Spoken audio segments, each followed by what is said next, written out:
A lot of people scoff when they see you use a plate to elevate your heels when you squat. It's seen as, at best, a beginner's temporary fix, and at worst, it's cheating and is an active crutch to your leg development. But no, using heel elevation is not just a sensible way for you to squat. I'm actually going to argue that for large swaths of the population, it's actually better, even advantageous, to use a heel elevation when you squat. I can think of at least two reasons. The first reason is applicable to almost everyone, and the second reason is more specific to certain people, and I'll get into that when I get there. So the first reason I can think of is that it makes you lean forward more. Like, inherently by its very nature, it makes you lean forward more. Even if you have great ankle mobility and can deep squat perfectly fine, perfectly effortless, no struggle whatsoever, you will likely still benefit from this if your goal is quad hypertrophy, which I'm assuming basically is everyone's goal. This is because, for one, biomechanically a lot of people favor a wider stance with their feet turned out. That's just the way their hip socket likes to move, that's just the way their hips are locked. But this wider stance makes you work on your glutes and hips more as opposed to the quads for squats, which I'm pretty sure most people mainly care about their quads when they're squatting. Second of all, it's also a biomechanical fact that you need to balance yourself upright. So unless you have extremely exceptional mobility in your ankles, you're going to be slightly compensating for this all the time by not bringing your chest as upright and as forward as you could.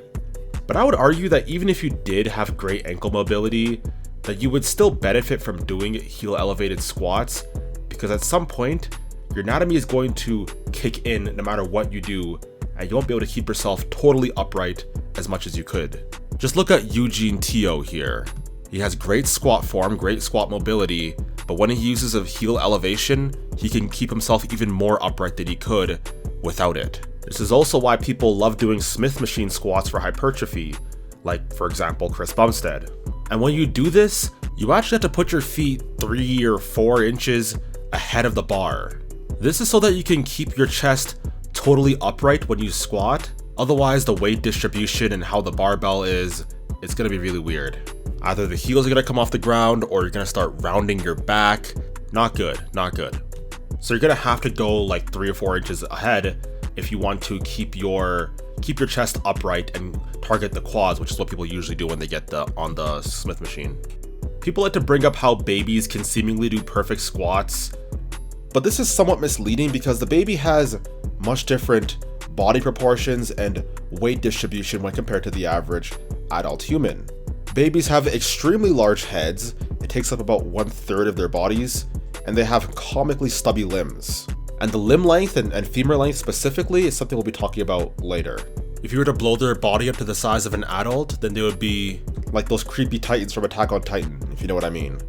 Not to say that you shouldn't work on your hip mobility and your ankle mobility to get into a deeper squat more comfortably, but this is just to give you context as to why babies can do that much more easily than the average adult. So why do we want to have our chest out and our chest up when we squat? I've been espousing this like some kind of ideal for the whole video, but I haven't actually explained why this is important.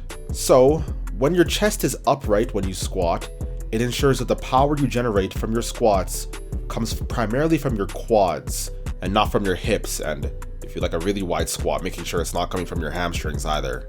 This is because it's working in better alignment with your quads' natural function. Your quads are designed biomechanically for leg extension, so the more you can put your quads into that biomechanical position, into a more leg extension, the better. Concordantly, your hips are biologically designed, biomechanically designed for hip adduction and hip abduction, at least insofar as the squats are concerned. And those are two different words, by the way.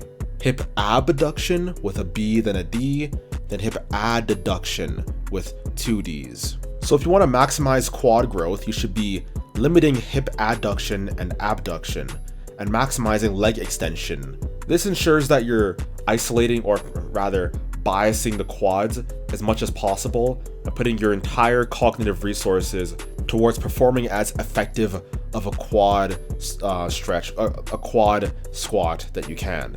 And by cognitive resources, I mean your CNS, your central nervous system. For those of you who don't know, your CNS is what is telling your body to move and how to lift.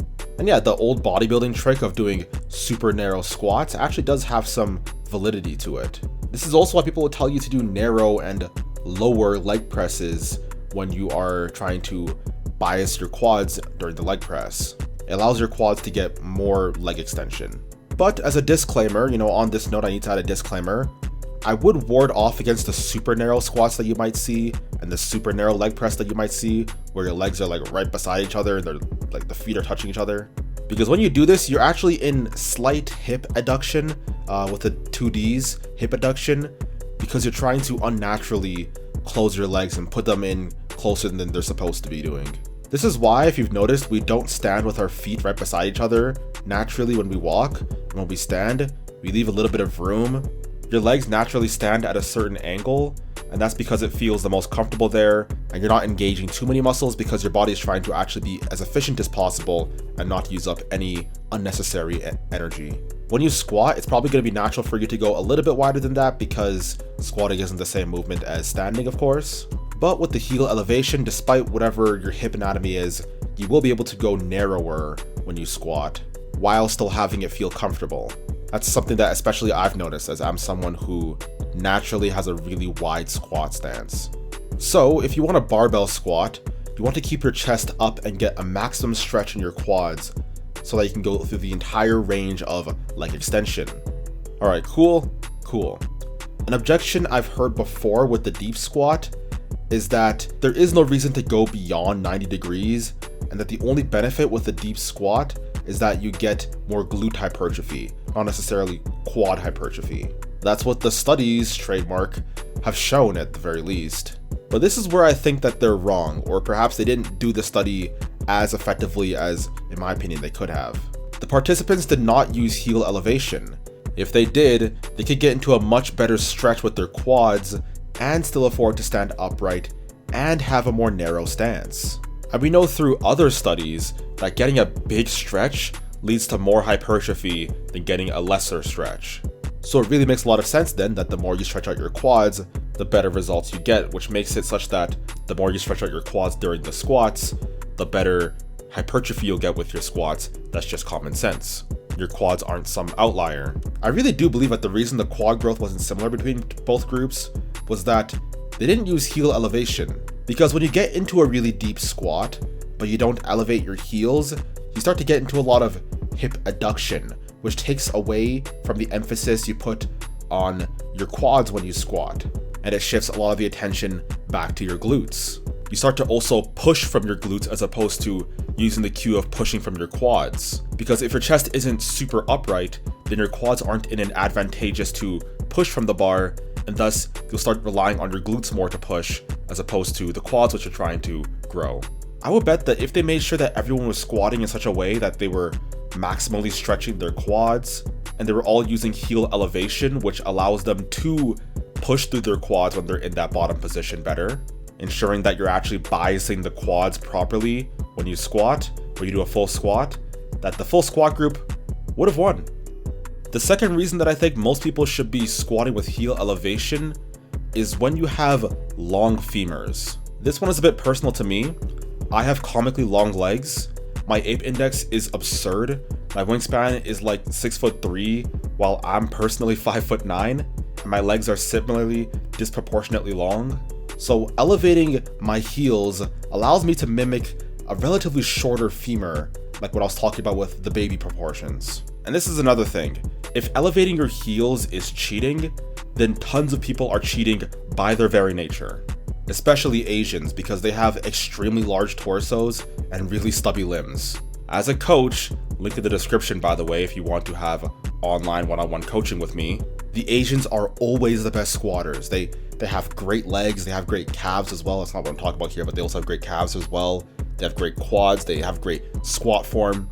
I mean, the Asian squat is a thing for a reason. Anyways, this is somewhat similar to using a low bar versus using a high bar when squatting. A high bar has the bar at the top of your traps, and a low bar has the bar in the middle to low position of your traps and also on your rear delts. The low bar generally lets you lift more, but this forces you to not be upright as much when you squat due to the weight distribution and how that slightly changes things.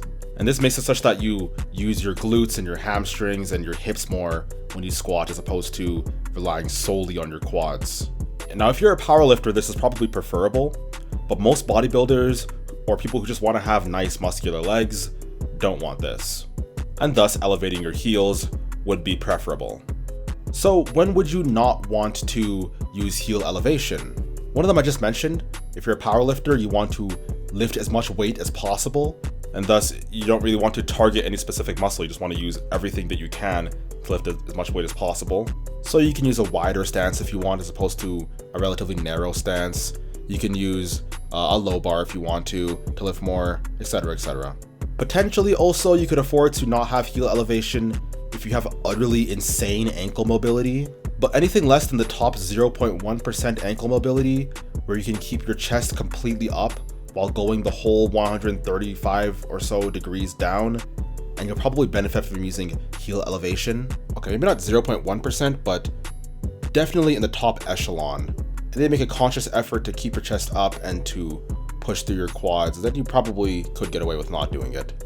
You also probably don't need to use heel elevation if you're not doing the strict barbell back squat. If you're using the hack squat or the Smith machine squat, depending on the machine for the hack squat, I suppose, then you probably don't need to use a wedge or anything like that, or anything to elevate your heels. Another reason you won't want to use heel elevation is if your goal is holistic leg training, if you want a holistic leg workout. If you're trying to work not just your quads, but the glutes and maybe your own personal mobility on the side. If those are large priorities for you, then you can and probably should do the regular flat foot, flat leg squat. So last question here, what heel elevation should you use? As far as I know, there's 3 ways you can elevate your heels. One is with squat shoes, one is with a squat wedge, and the other is with a 5 or 2.5 pound plate that you put under your heels. I can't speak much on the squat shoes. I'm broke, I don't have them, as you would imagine, but I'm sure they're fine. They elevate your heels a couple inches. They're probably the best out of all of them because they're the more natural. In terms of plates versus proper wedges, I don't think it matters too much, but if I had to choose, I'd say wedges. They allow a more gradual ease into the heel elevation as opposed to having it suddenly spring up with the plates. It's probably a bit more safe as well because the plates can move much more easily, and the wedge, it's very difficult for that to move once it's placed down. But yeah, that'll be it for me. That'll be it for this video. I hope you guys enjoyed. Don't forget to like, comment, subscribe. Enjoy my fitness coaching if that interests you. I'll catch you next time. Peace.